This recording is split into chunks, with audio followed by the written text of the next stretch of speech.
year 2003, the world of professional cycling looked at Great Britain with pity. They were considered a disgrace to their country. For 110 years, the British professional cycling team lived in the shadow of failure. Since 1908, they had won only a single gold medal at the Olympic Games. In the biggest race in the world, the Tour de France, they had achieved nothing. No British rider had ever stood on the podium in over a century. Their reputation was so poor that the top bike manufacturers in Europe refused to sell them equipment. They were afraid that if other professional riders saw the British team using their bikes, it would destroy their sales. The public thought the team was cursed. The riders thought they weren't talented enough. The coaches thought they needed a miracle. But in 2003, a man named Dave Brailsford was hired to change everything. He didn't look for a miracle. He didn't look for a new superstar. He looked at the bike, the riders, and the environment. And he asked a strange question. What if we improved every single thing we do by just 1%? Most people think that to get a massive result, you need a massive action. If you want to lose 50 pounds, you think you need to run a marathon today. If you want to earn $1 million, you think you need a brilliant invention tomorrow. But Dave Brailsford knew a secret. Success is not a destination. Success is a system of tiny, atomic habits. He called this the aggregation of marginal gains. The idea was simple. If you break down everything you could think of that goes into riding a bike and then improve it by 1%, you will get a significant increase when you put them all together. The team began to change. But at first, no one noticed. Because at the beginning of a habit, the results are invisible. In those first few months, the British team looked exactly the same to the outside world. They were still losing races. They were still the joke of the cycling world. This is the most dangerous time for any human being. It is called the plateau of latent potential. When you start a new habit, you expect your progress to be a straight line. You think that if you work for 5 days, you should be 5% better. But habits don't work in straight lines.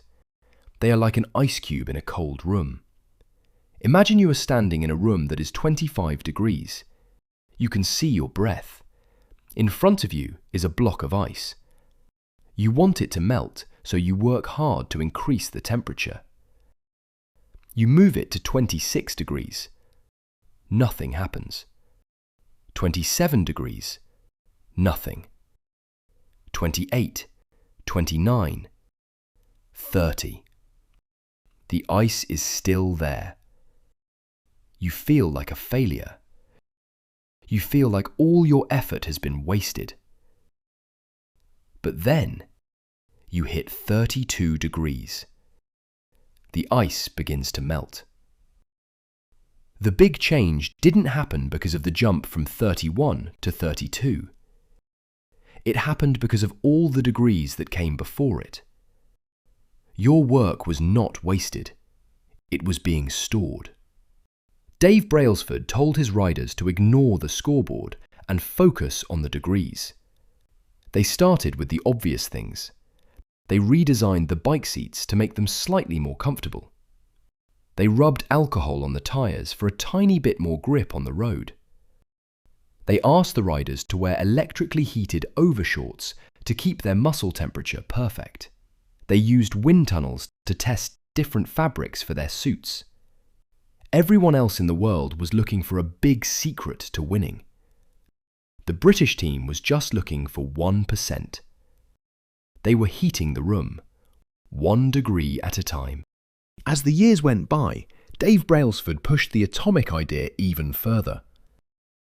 He started looking in places where no other cycling coach would look. He hired a surgeon to teach each rider the best way to wash their hands to reduce the chance of catching a cold. If a rider didn't get sick, they could train for 2 more days a year. That is a 1% gain. They searched for the best pillow and mattress for each rider so they could sleep slightly better. Better sleep meant better recovery. That is a 1% gain. They painted the inside of their team truck white. Why? Because it helped them see tiny bits of dust that might get into the finely tuned bikes and slow them down. These things seem small. Almost many people would say they are meaningless. But habits are the compound interest of self-improvement.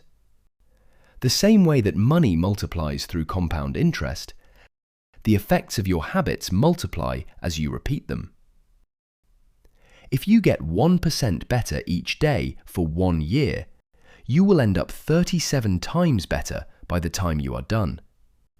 But if you get 1% worse each day, you will decline nearly to 0. The British riders stopped seeing themselves as losers who were trying to win. Their identity began to shift. Every time they washed their hands correctly, they were voting for a new identity. Every time they slept on their specialized pillow, they were saying, "I am a professional." Most people fail because they try to change their results. They say, "I want to win the race." But the winners and the losers have the same goals. Every cyclist wanted to win the Tour de France. The goal wasn't what made the difference. The difference was the system of 1% habits. To keep these habits alive, the team followed 4 simple laws of human behavior. First, they made it obvious. They put their training schedules and their health charts where they had to see them every morning. If you want to change your life, you must stop hiding your habits in your mind. You must design your environment so the right choice is the easiest choice. Second, they made it attractive. They built a culture where being a 1% seeker was the coolest thing you could be. Humans naturally want to fit in with their tribe. If your friends value growth, you will value growth. Third, they made it easy. They removed every friction. They made sure the bikes were always ready. They made sure the food was already prepared. If you want to start a new habit, use the 2-minute rule. Don't try to run for an hour, just put on your running shoes. That takes less than 2 minutes. Once you put the shoes on, the habit has started. Fourth, they made it satisfying. They tracked everything. They could see the data showing they were getting faster. The human brain loves to see progress. When you see a mark on a calendar or a graph going up, your brain releases dopamine. It tells you, "This feels good. Do it again tomorrow." The British team was no longer just a group of athletes. They were a machine of tiny, satisfying victories. The world was still laughing at them for painting their truck white and teaching riders how to wash their hands.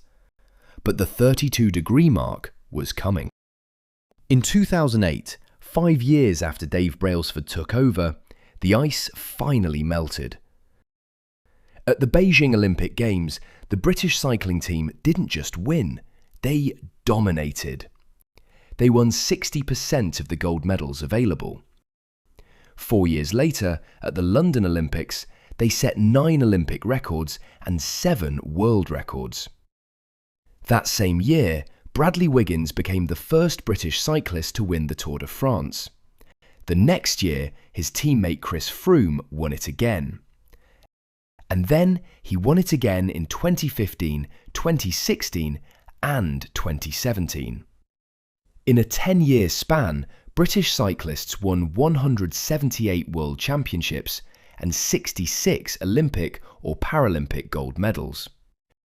They went from being the team no one would sell bikes to the greatest dynasty in the history of the sport.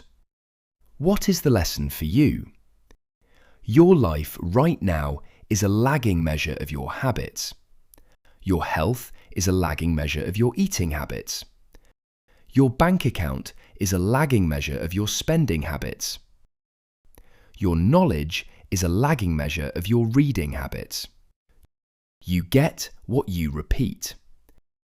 If you are struggling, it is not because you are a failure. It is because your system is not designed for 1% gains.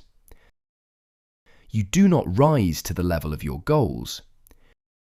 You fall to the level of your systems.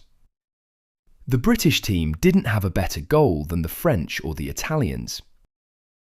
They had a better system. So I ask you today, forget about the big mountain you have to climb. Forget about the 1,000,000 subscribers or the perfect body. What is your 1% today? What is the washing your hands equivalent in your life? Is it drinking 1 extra glass of water? Is it writing 1 sentence of your book? Is it reading 1 page of English? Do not ignore the small gains. The most powerful outcomes are delayed. Be patient. Keep heating the room. Eventually, you will hit 32 degrees. And when you do, everyone will call it an overnight success. But you will know the truth. You will know it was the 1% that changed your life. Thank you for watching English Stories That Changed Lives. If this story helped you, please subscribe and share your 1% habit in the comments below. I will see you in the next story.